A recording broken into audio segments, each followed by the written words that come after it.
What's going on, people? This is Shy Harris of the Rebel Society, and today we are doing another episode of Interviews with the Rebel. Once again, I'm actually down here in Raleigh, and I came here, to shoot, a little bit of content down here. And then while I was here, I was like, you know what? I might as well stop to my man spot who just opened up his gym, and check him out, see what he's about. But not only is he a dope, fitness instructor, personal trainer, but he's actually doing a lot of dope things, and he's actually grew his brand from the time I really started paying attention to what you're doing. It seemed like you've been growing a lot in these past couple of years. So before we get into him all the way, let's talk about how I met him. And to be honest, you're like one of the only people, like a handful of people, like I don't really know how I met you because it's been that long. Mm-hmm. I just know we went to elementary school, and then we was like, riding with each other to go to school and shit like that. Pretty much. So, yeah, I really can't think of like. Yeah, I just remember going to elementary school. I know our grandmothers went to the same church. Yeah. That's the only thing I could think of. Yeah, I think we just started going to school together. And they're like, our grandmothers know each other. Like, all right, we're gonna ride each other. We're gonna do this carpool thing, and then it was like that for like 10 years or something like that. Yeah. I think we definitely got to touch on it too. I still think about now. How we were affected and influenced as far as being entrepreneurs of my grandmother having properties, and then me watching your dad have his car detailing business, all of that stuff. Yeah, I used to always see that. Like, it's good to be able to see stuff like that at an early age to kind of figure out, how you should move when it comes to, making money or, getting properties, all that stuff. So, matter of fact, cause I know we already start talking, who are you and what do you do? All right, Melvin Moore Fitness, from Portsmouth, VA. Now I'm in Raleigh, North Carolina. I'm just a fitness enthusiast. Was overweight, chubby, for the first half of my life, probably a little more than the first half of my life. Went through my own journeys, went through my own struggles with weight loss. I was always active. Spent plenty of years trying to outwork a bad diet. Then I finally got some discipline, found my why, got my diet right. People were inspired, influenced by it. They asked me, how did I do it? Then I started helping them, and then they was like, okay, this help is so good. I want to pay you so we can go all the way in. And it wasn't real to me until people start offering me money, and I didn't even know if I was worth it. I'm like, how much you charge? I'm like, I look out for you. Right. Little stuff like that. Then the dream started becoming real, because I had always saw myself, but I didn't know anybody else doing it. I didn't know many people had a business in general, let alone being a personal trainer. So I would say that was the spark of it. I started reading fitness books. I've never read a book in my life, through associate degrees, everything else, never read. And I found out, okay, this got me reading, just found my real purpose and passion, and it just went from there. Okay. All right, so before we really get into like the business side of things, icebreaker question. Which music artists do you relate to the most? Not just music lyrics, but maybe just how they present themselves, aesthetically, all that good stuff. That's a good question. Man, you might have stumped me on that one. For me, I always say it's like Wale for me. I feel like creatively, I'm kind of like on the same plane as him, and sometimes I can get hella emotional about some shit. Gotcha, I can see that. I'm definitely like that. Like you gotta be more swag too. Like you dress in the beat. Yeah, I can see that too. My wife calls me a hotep nigga, so like a woke ass nigga sometimes. I wish I could think about it longer, but I might have to say just overall energy. Might think of like Jay-Z or something like that. Okay. Just as far as the swag, to being able to get, I don't know, this, you can tell he hood, but it's like a certain intelligence. Balance, Yeah, you can tell he's a thinker. Right. But then I feel like he has a quiet energy about himself. He has a presence, and I always see myself about that. Okay. So even though I've been an introvert, antisocial, I feel like people. Would you consider yourself an introvert? Yes, extremely. Okay.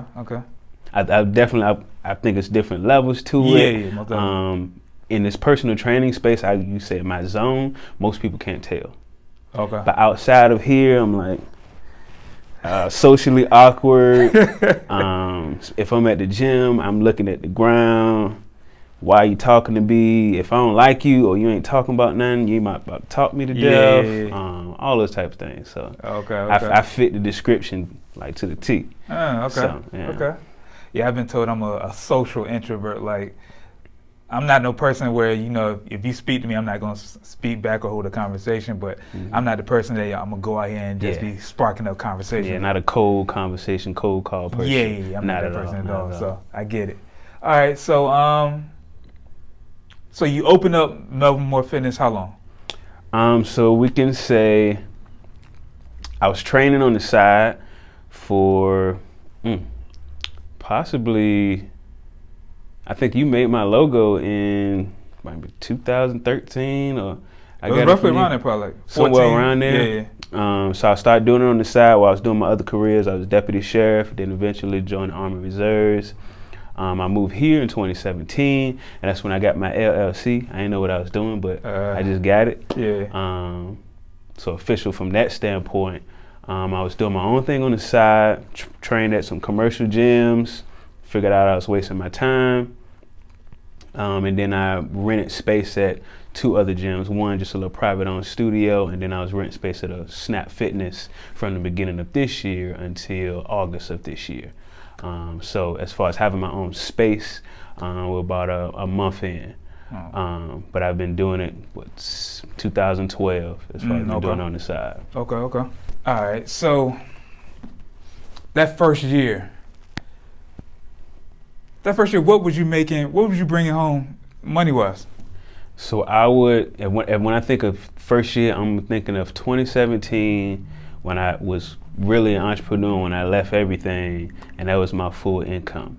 I would say luckily, I had been watching lots of entrepreneur stuff on YouTube, studying success, so it prepared me mentally. And I didn't make, I don't think I made anything the first 2 months. If so, I'm gonna say about 2-3 months in, I made like $300 a month. No more than $500 a month for about 6 months. Really? So I feel like I fit the mold of the stories of, I lost my train of thought. But you hear stories about people tell you gonna follow you, especially friends and family to support you. I had like 6 clients that were with me at a commercial gym, told me that they're gonna follow you wherever you go. Soon I'm like, cool, I'm on it. I'm about to chase this dream. I'm about to give you the best results you ever had. Got out there, I'm standing in the middle of the street looking stupid. You know, so that's pretty much how it felt. So none of them follow you? Nah. People had lifestyle. Somebody bought a house. Somebody went on vacation. They was gonna hit me up when they came back. All those type of stories. Then I was new to the area. I'm an introvert, so I'm not just gonna be walking up to people. So I had to figure out my way around that. So then I kind of figured out my knack and kind of like a good strategy for marketing and stuff like that. So that kind of helped me out and still helping me out now. Okay, so speaking of which, how did you get your first couple clients? So say my first like client that I didn't know before, I got a shirt made. I got several shirts made that said one like summer body coach. I kill fat for a living. Just kind of like intriguing quotes that will make you think. It said something about working out, but then some of them wasn't really sure, but enough for people, or at least like somebody who was a social person or somebody who's outgoing would hit me up and ask me like, hey, what's your shirt mean? Like, you kill what? Like stuff like that. So that's how I really got my first one. It's crazy you mentioned that, because a couple years ago you gave me a shirt. And so like when I go to the gym, sometimes I put it on, and people ask me like, yo, like you a coach?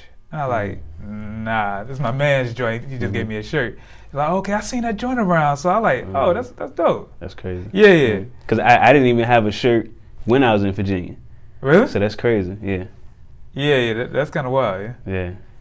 But okay, so all right, so that's what you kind of did to kind of get your name out there.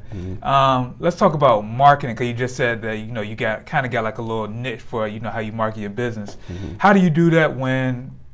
Do you do anything else outside of just having the T-shirt on Like, what do you do to kind of market your business now, especially since you're not from Raleigh? Main thing is Instagram, and I know I'm like really all in on Instagram, so I know I need to start branching out and getting to other things. But Instagram, and I caught the right time of the algorithm. So there are a lot of businesses down here, either they weren't on Instagram or they weren't using the stories. So the stories became just like, it was like radio on 1,000. Yeah. Cause and then they say 100 people move to Raleigh a day and stuff like that. That's crazy. So I found out that a lot of people, they didn't know what to do, and now Instagram is just like YouTube became the search engine. Yeah. So whatever they want to do, if they wanted to figure out who is the hottest hairstylist, what's going on in the area, they would just look up Raleigh, tap on the Raleigh store or Raleigh personal trainer, and I was the first one to come up. I didn't have anything else to do, so I was just steady posting. Right. And it was like, hey, I got on Instagram, Raleigh personal trainer, and you were all over it. So let's say at one time, if there are like 15 stories for the Raleigh store, there were times where I had 10, 12 of them. So, and because everything that you was posting had like the hashtag Raleigh personal trainer or something like that. I had my name, Melvin Moore Fitness, and it was me training a client, which was probably a friend or myself. Okay. And I put up that accepting clients. So I tried to, the strategy was I tried to answer all of the questions that I could within those little commercials, basically. So I really didn't have to sell. People saw that I was in shape. The people that I was training in shape or had got some results. So they just hit me up, say how much you charge. Okay, what can I start? Okay. So what was like the thought process when you first started that? Was it just like, all right, I'm gonna just try to be on these Instagram stories and hopefully something happens? I would say following Gary V. Gary V. And I guess the simple way to put it is like money follows attention.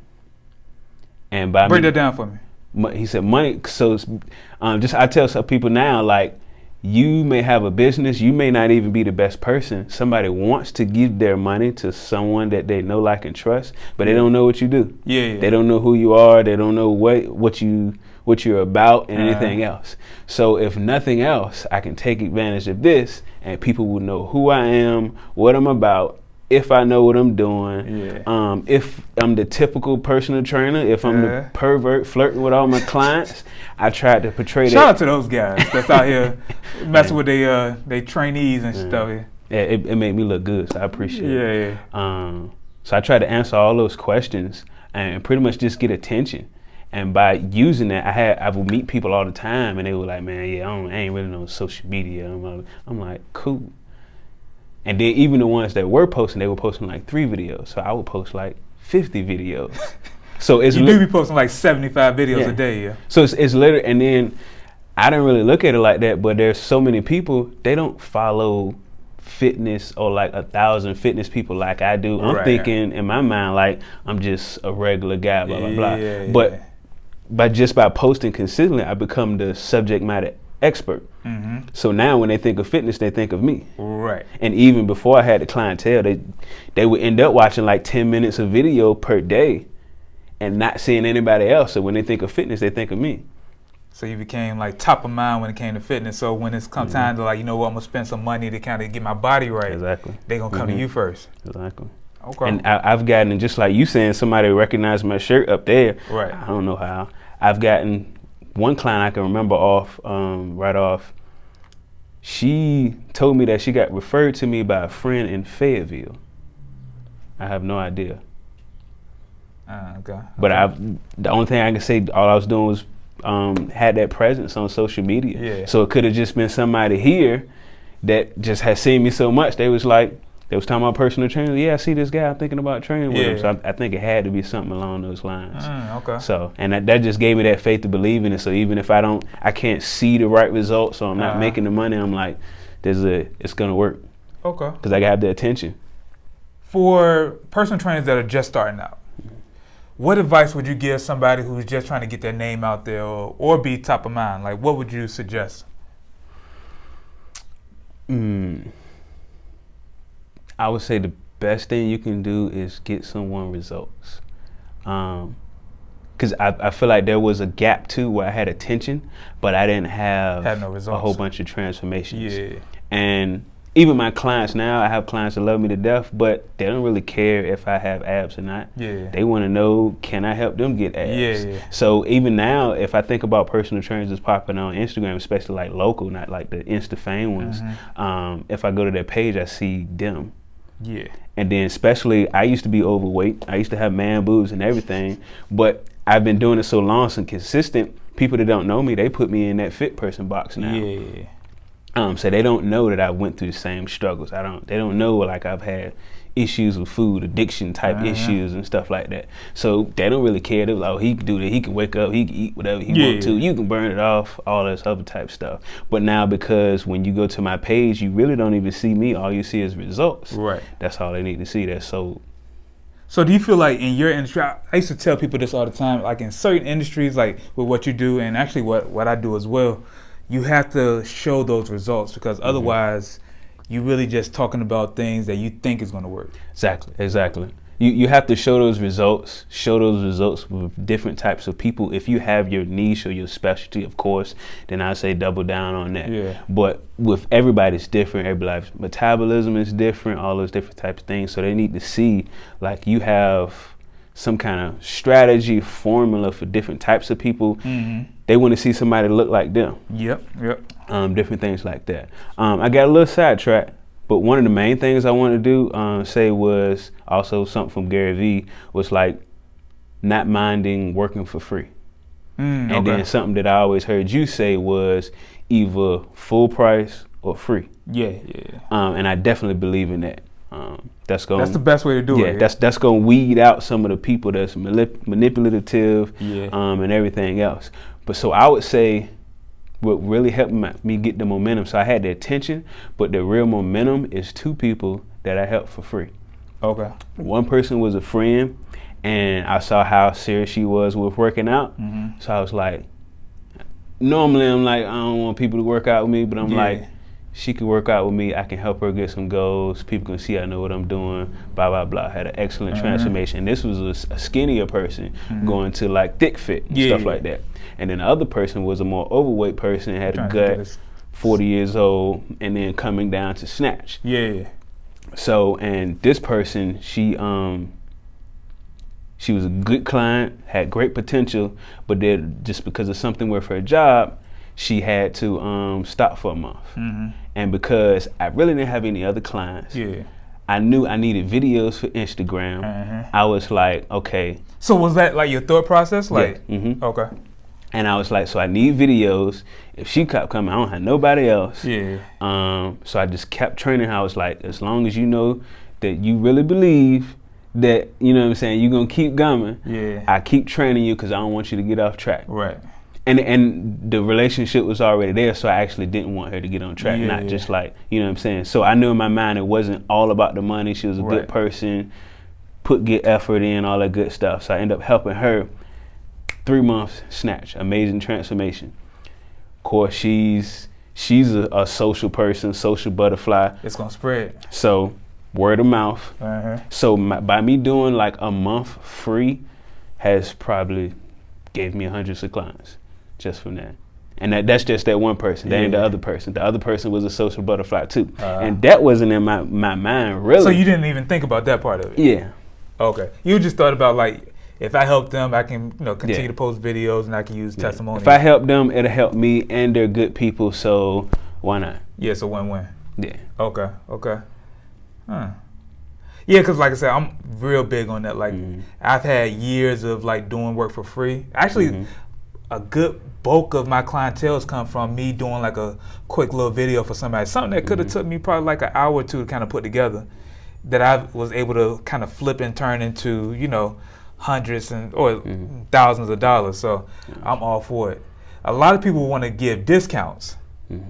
And the reason I'm completely against that, because say your price is $1,000 for whatever you do or whatever like that. Even if somebody pay you $20, they gonna make it feel like they paid you $1,000. Right.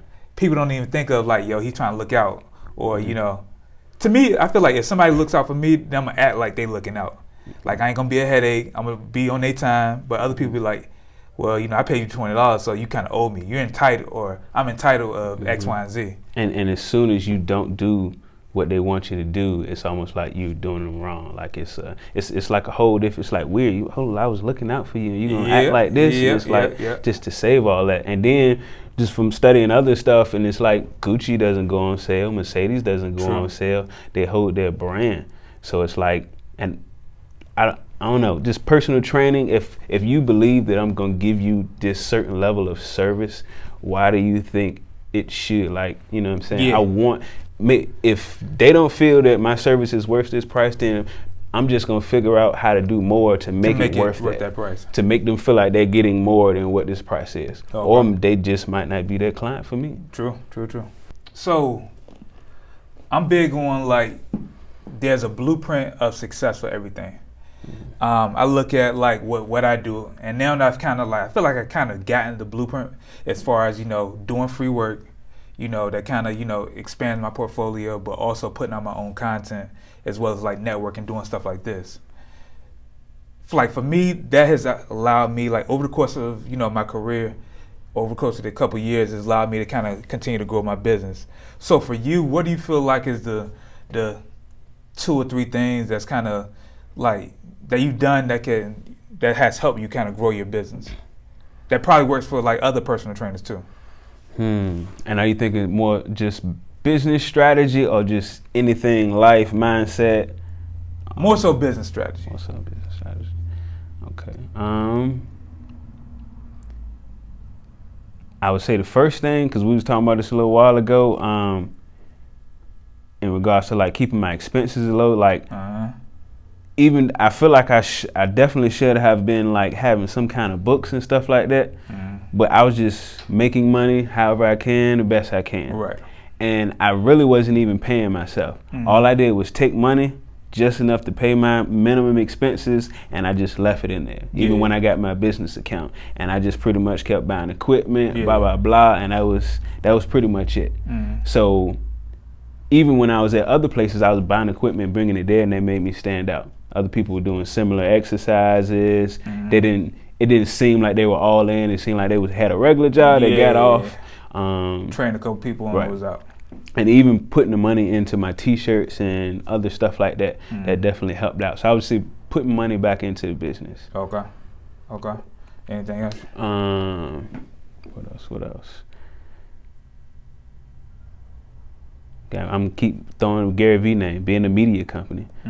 Being a media company, that helped me get my attention. Because I'm still, I feel lucky because I'm still such an introvert. Like outside of the gym, like I'm not going to talk to nobody. Like, so just creating that attention, creating content, documenting the process, and not like just documenting my process, documenting the journeys of others. That's something that I hear about my Instagram.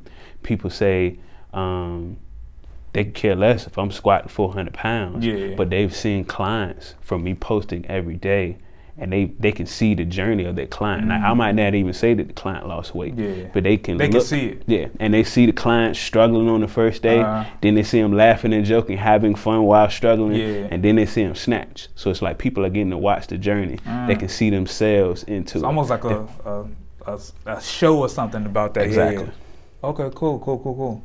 So you kind of spoke about this just a couple minutes ago, but I believe in the phrase, you know, you got to spend money to make money.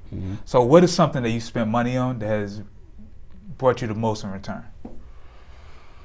Only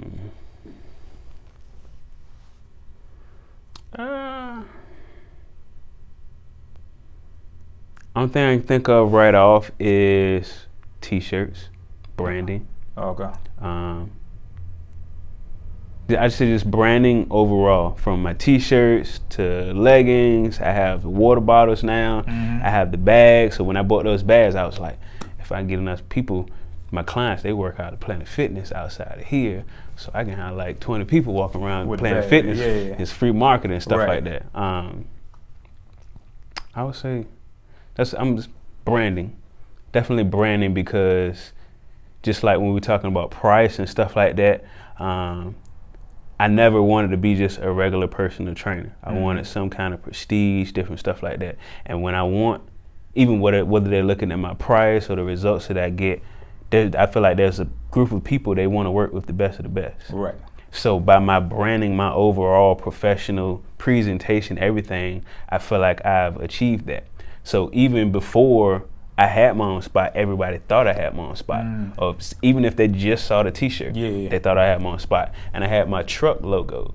And I was like, nobody else has their logo on their truck. So little stuff like that, I say just overall branding definitely helped me out. And it gives me that prestige, that name. Okay. Yeah, because I feel like a lot of people, especially in fitness, aren't really big into branding. So they might even like go hard on social media, but they don't have like the billboard like you have on your truck. Like they don't have like the t-shirts. They might.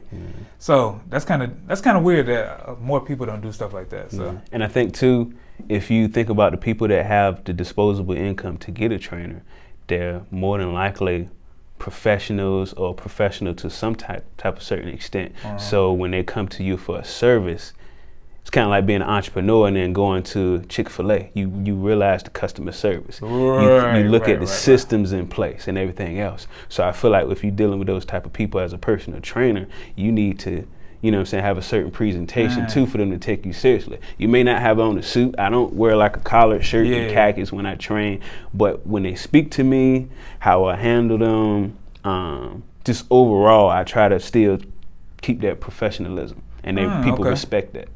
So that's something I never even thought of. As far as you working with professionals because they have the disposable income to actually pay for your service. So you have to be on a certain level of professionalism, which most people feel like they're professional, but even just as far as like presentation wise, that's something I never even thought of. Which is even like I make sure that my edge up is decent. I do my edge up like twice a week. I see a lot of personal trainers, their clothes look balled up. They look like they just work out. I make sure I'm wearing a t-shirt, but I make sure I iron the t-shirt. I make sure I keep clean shoes. Just little stuff like that to make it look like you care. Or, you know what I'm saying? They may be in a suit all day with people dressed up, clean, where that's the standard, stuff like that. And you come in, you look like you just rolled out of bed. They gonna be like, you ain't worth all this type of money. Right. Damn, that's crazy. I never even like looked at it like that. Okay. So as we wrap this up, what's next for Melvin Moore Fitness? I would say I'm not just a personal trainer. I'm a very big thinker about building wealth, which I wasn't taught about that early on. So that's kind of the focus from getting into real estate and different things like that. But I guess continuing to grow the brand, see where it goes. I post a lot of motivational stuff, and I actually get people to hit me up and say like, I needed to hear that. Thanks for sharing about that more than fitness. So I want to grow that part of me too. Start getting my face and start talking more because I'm an introvert. That's why I don't talk as much, but I know I need to because I have so much to say, but I just don't do it. So I got to get out of my box. And I feel like that'll open up other streams of income also. And then even tying it back with fitness. So let's say my mantra is provoke, evoke, inspire. I don't want to just tell people what to do. I want to provoke that thought so you fully understand it, not like you should do this and lose weight. Like, oh yeah, that is a good idea because I know that and I know that, so I should do it. And then when you evoke emotion, you always have an emotional attachment. It's easy to find your why. So it's easier for you to actually go through it better than a fit person like me just telling you to do it. Then you try it and you get hungry. Next thing you know, you're Chick-fil-A. You know what I'm saying? Which I'm always at Chick-fil-A, by the way. And then inspire to take action. So I guess I want to fully live that and not just in fitness. So I'm not even sure, but I definitely want to go down there and be creative with that. Okay, bet. So where can people find you at social media? Mainly Instagram. Have a YouTube channel also, melvinmoorefitness.com. Then those are the main 3 places. All right, cool. So I definitely appreciate it again, man. Likewise. Yeah, so once again, this is Shai Harris, and good day, good evening, good night, and we're out.